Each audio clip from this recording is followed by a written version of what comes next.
It's your boy Coach Defense here. Thanking you for supporting the channel. Become a lockdown defender by hitting that subscribe button if you haven't done so already. And if you're enjoying your time, hit that like button. Help us grow in the community. Now check out our latest video, leave a comment, and as always, you got to step up to lock it down. Let's take a ride down to 405. Let's go down to Chargers Corner. We're back. We're back after a week hiatus. We're on a bye week, so us as Chargers fans were allowed to watch football uninhibited, stress free. We're just allowed to be fans of the game this past week because we didn't have the game to play.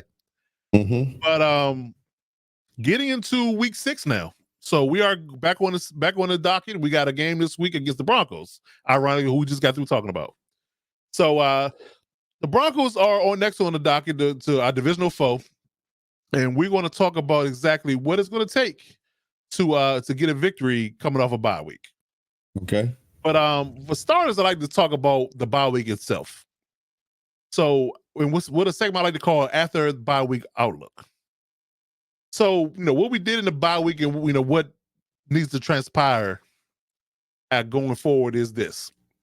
So clearly we have the injury report, first and foremost. There is no change in the status of what you can call the I guess you can say the status of what Justin Herbert is or isn't. He was at practice yesterday and today as well. No updates, whether good or bad, whether or not his ankle is even any better or any worse. They're probably going to hold that off until later in the week. Rashad Slater was practicing. I'm not sure if he did any contact drills with his pectoral strain. He was out there. Joe Alt practiced starting last week and during the bye week, so he's back on the field. So it is promising. Joey Bosa has not practiced, so that's I guess you can say a red flag in his recovery. So of course, Derwin served his 1 game suspension. He was not hurt, so he will be back. But those are the major ones. I mean, I think that's the only thing that really stood out as far as heavy hitters in regards to injury reports. So Judge still dealing with a high ankle sprain. I'm not sure exactly what how much treatment he got and how much he's progressed in his healing. But all reports indicate he's likely going to be able to play this week. So we know that there's that. Will he have his tackles? I think that there's a shot that both play, but there's also a chance that they both may not. It just all depends on how they progress throughout the practice week. I mean, because Joe Alt has a MCL issue in his knee, and Slater has that pectoral issue. So you kind of have to be careful and I guess you can say mindful of those things because they have a high risk of re-injury. So again, you don't want him to get rolled up on or take a step back in his recovery because it is still a long season. We're only in week 6. We got a long way to go. So hopefully they err on the side of caution. I mean, I haven't seen the evidence of that yet because if they threw Justin Herbert out there against the Chiefs when he didn't have an O-line to block for him, and that was a disaster. But, hopefully they can, come back and be healthy sooner than later. But they're still on the mend, for my money and what I've been seeing in reports so far.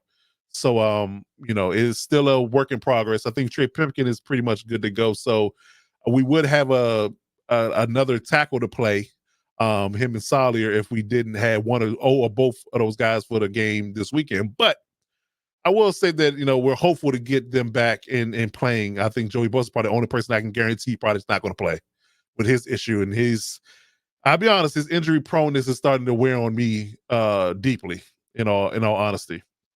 So I think that's something the Chargers probably need to think about in the offseason as far as moving him. But to cross that bridge when we get to it. But he will likely not play, in my opinion. But but we'll see. But yeah, hopefully we get Slater and all back sooner than later so we can get Herbert the protection he needs.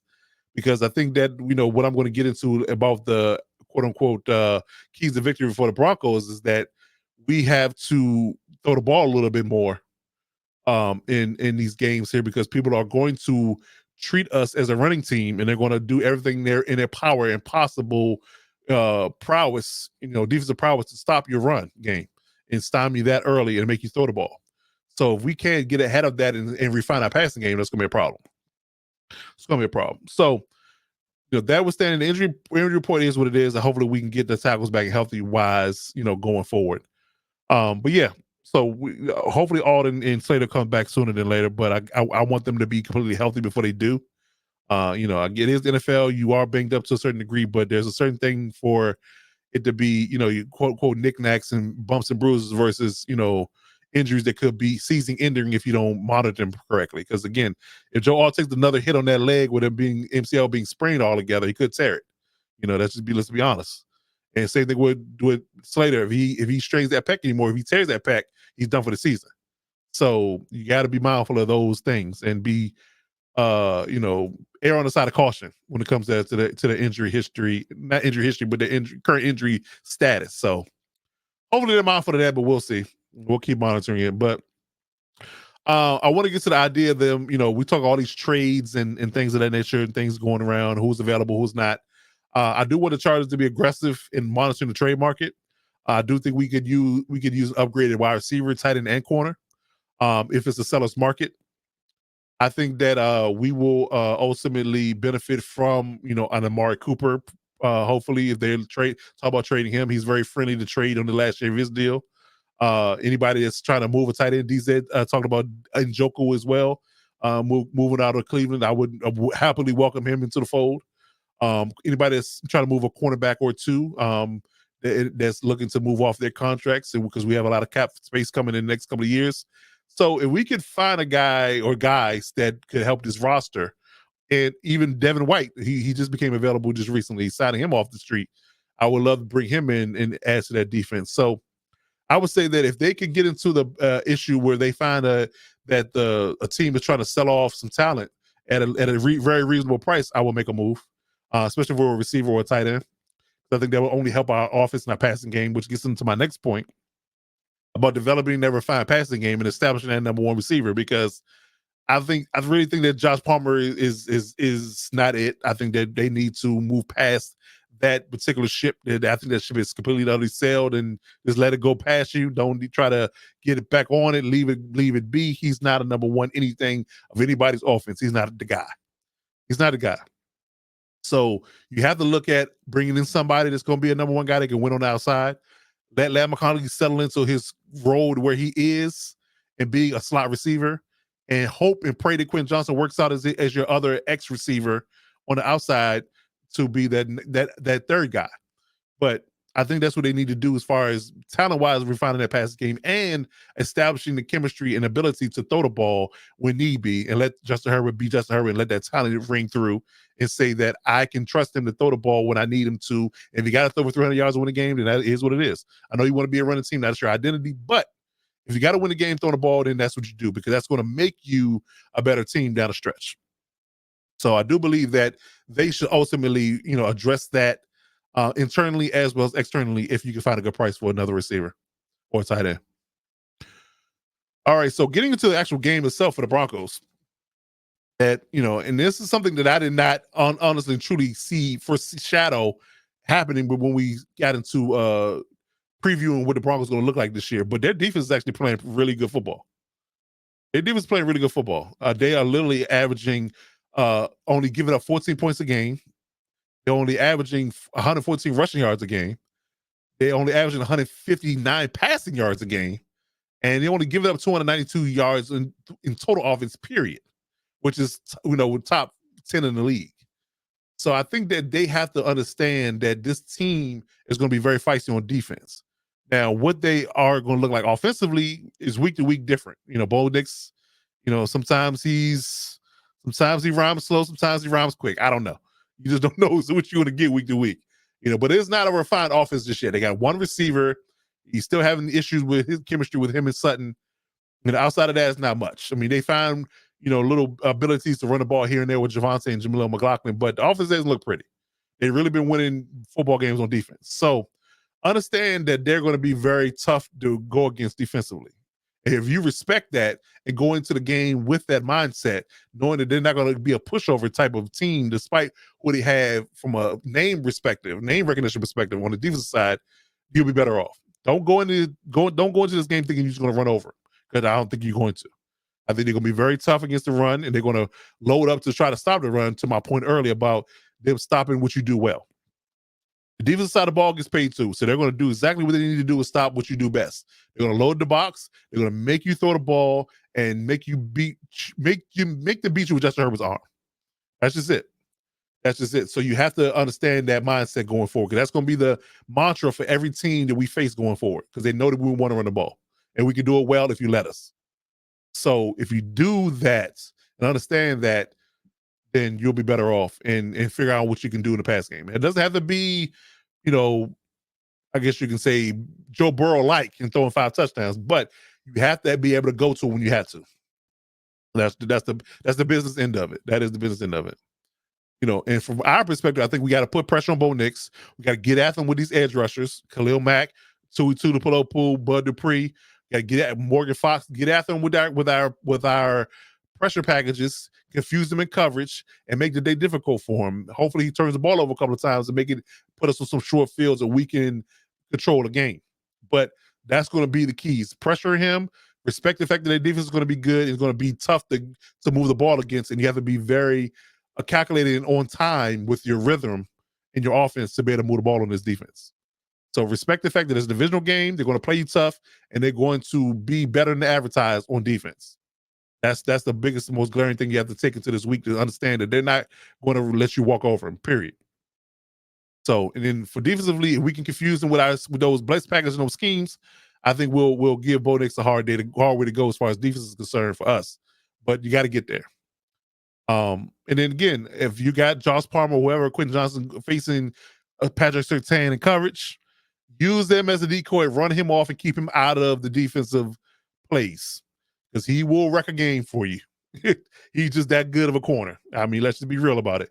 He is that good of a corner. Patrick Surtain can ruin a game for you if you throw the ball at him haphazardly.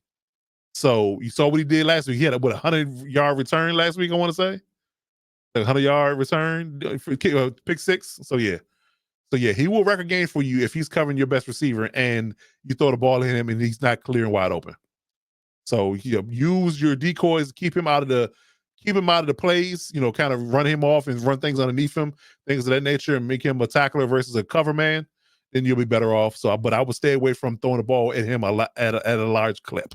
That's for sure. And bottom line, work to have a balanced offense. We try to run the ball, get your 2, 3, 4 yards a clip and set up the play action game and the passing game to make them completely be utterly on their heels for the entirety of the game, and then we'll be better suited to move the football. But they gotta believe, they have to believe that we can throw the ball. If they don't believe that we can beat them throwing the ball, then we're gonna struggle offensively. That's where it starts and that's where it stops. So if they can believe, they believe that Quentin Johnson is a threat. If they believe that Ladd McConkey is a problem if he catches the ball and run it after catch, then we're in good position.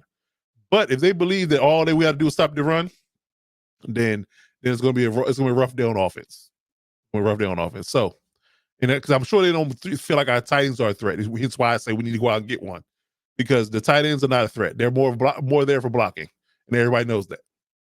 They're not worrying about Hayden Hurst beating them for a 60-yard touchdown like he's Travis Kelce. So it is what it is. So you got anything to add? Anything to questions, comments, concerns? No, you broke it down tremendously about where everything stands. And definitely, as you said, you got to keep Surtain occupied. But you know what? I do have a question. I'm listening. With Quentin Johnston, that 2-touchdown game I think he had, was that an abnormality? Was that an anomaly? Well, that should tell you right there. Huh? It was against the Panthers. Okay.